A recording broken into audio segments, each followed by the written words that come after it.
Good morning, Highlanders. Today is Tuesday, June 10th, and it is an A Day. I'm Nick Franchi. And I'm Ash Kim. We're back for the Lowdown's last show of the year. To begin, a big congratulations to the seniors who received an award last week at Senior Awards Night. There were over 80 awards in categories such as academics, the arts, athletics, citizenship, and volunteer service. Really shows how well-rounded our class is. That's right, Ash. And while we seniors are leaving, we have a nice surprise for the underclassmen. Here is the final exam schedule. Study hard, show up early, do your best, and take a well-earned break with the therapy dogs. For those who like to plan ahead, the Northern Highlands Theater Company is already getting set for the fall play, Arthur Miller's The Crucible. Production is kicking off strong, and the cast list will be released soon. Cast and crew members are also signing up for a field trip to Salem, Massachusetts to do some background prep on the script. Congratulations to all who auditioned, and we'll see you next fall for a great show. Thanks, Nick. Speaking of theater, the annual Cabaret Night is happening tomorrow at 7 p.m. in the auditorium. Come enjoy the musical stylings of our incredibly talented classmates. Moving on, it's a very busy week with another big event Thursday, Senior Prom. Suit up, post your dress on the Instagram, and get ready for a night to remember at Rockley Country Club. Thanks, Ash. Senior Splash came to an end just after the long weekend. Friendships were ruined, backs were soaked, and in the end, we still don't know who came out on top. Let's take a look into the chaos of the most infamous charity event at Highlands.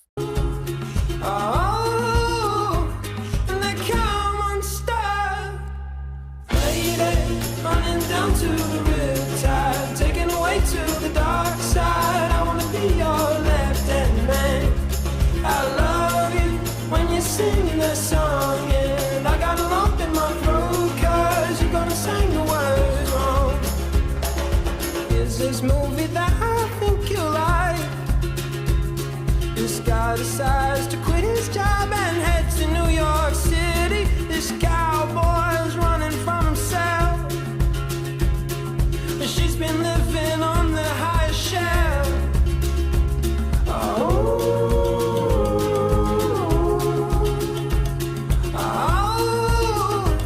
And they come on star. Running down to the river. Our hearts go out to all those who died by drenching. But hey, that's $12 more to Cami Cares. That's right, Nick. In a different form of competition, the new student government executive officers have been elected. Congratulations to the secretaries, Nicholas Messick and Sylvia DiMartino, and Treasurer Miles Lilligren. Now, let's meet your new student government president, Cruz Canariato, and vice president, Lourdes Ordonez.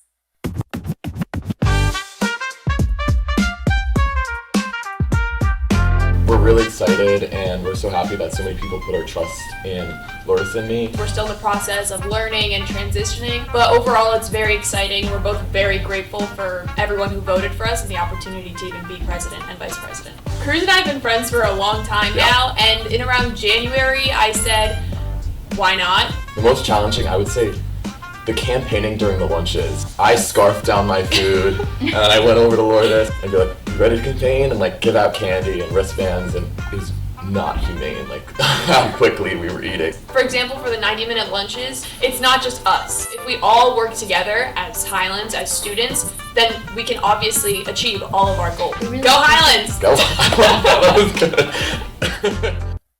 Looks like next year is in good hands. The Lowdown wishes the student government a successful year ahead. Thanks, Ash. Now it's time for everyone's favorite segment, the Lowdown Legend. We told you last show we had someone on deck, and now we have two winners, seniors Chris and Anthony Tufano.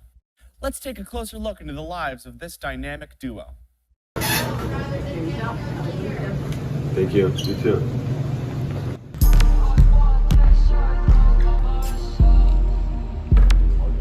Hey Highlands, today I'm here with Anthony and Christopher.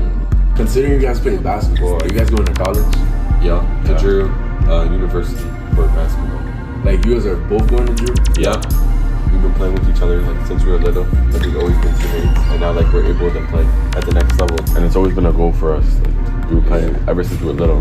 What's your sandwich order at Highlands? So I get turkey, bacon, mozzarella cheese, the sauce, and then I get a press. And I get that like almost every day because that's the only thing I eat here. How do you guys feel about being voted as a LowDown legend? It feels good. People get to see who we are, and it feels nice. This is your LowDown legend. Oh my God. Wow, these twins are really shaking it up. Thank you to everyone who participated in the voting this year. You're all legends in our hearts. So much talk about LowDown legends, we often forget the real legends of this school, the teachers. Teachers often get overlooked on the show, so we are preparing a new segment just for them. Let's look beyond the desk and into some of the more personal experiences of our beloved Highlands teachers. Definitely one of the funniest things that happened this year was I was doing a circular motion water cup tray demo, but the kids in the class were like, put on more cups. And I said, yeah, okay. Water spilled everywhere and I got soaked, like full on soaked. So I was leaving school one day and there was a raccoon walking around the building, and it just, the timing was great and it came at me. I don't know if it was chasing me or not, but I jumped over it and kind of ran away like I was scared, because I was. I was reading a Lynn Nottage play called Sweat. My period 3 class was doing such a good job that Mr. Kaminsky, who's my neighbor, had to run into the class and check that I was okay because he thought a real fight was erupting. I went back to kind of sit on the stool, and then Mr. Sorelli, what happened? One fateful day, Mr. O'Kane sat on the stool and it all came crashing down. And you fell in front of the whole class? Yes. So interesting to hear. It's great to see another part of teachers' lives. Well, now it's time to head over to Colin at the sports desk. Thanks, Ash. As the school year comes to a close, Highland Spring sports are wrapping up. The tennis, golf, and softball team seasons are now over. The baseball team had a very strong run into the first round of the playoffs. On the spring roster as a whole, the 2025 season was a very successful one for Highland sports. Members of the men's and women's lacrosse teams were also heading into the playoffs and had some huge achievements. Juniors Ethan Sue and Jack O'Callanan reached 100 career points. Senior Ethan Sandlofer and junior Augie Ranner both reached 100 career ground balls, and junior Liam Hill reached 200 career saves in his time as a goalkeeper. On the girls' lax team, senior Carly Robinson reached 100 draws, and senior Julia Buono reached 100 career ground balls. Congratulations to everyone, truly great work. Additionally, a different kind of sports competition is coming up for Highlanders. Mr. Mugno's honors engineering class has been prepping for their annual regatta, where students construct cardboard vessels to race down at Crestwood Lake. We got an exclusive interview with Mr. Mugno, who gave us some insight into this cherished event. Today I'm here with Mr. Mugno. The regatta's been going on since 2011, so this is our 10th. It's something based only in Highlands? Yes, it is, and many schools have taken from us, from what we've done, and they've implemented it at their schools as well. The class is the honors engineering class, and the event is that students have to design, calculate, construct a boat that will hold 2 of them, a vessel to certain specs.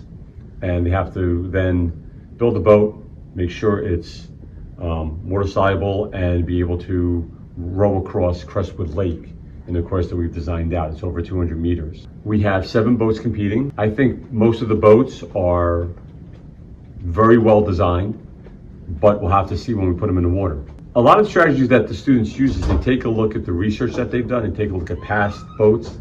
They see which designs are the better designs, and they try and emulate them. And sometimes they do very well with it, sometimes they don't.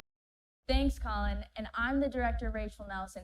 Thank you so much for supporting and watching the LowDown. If you have any ideas for next year, let us know.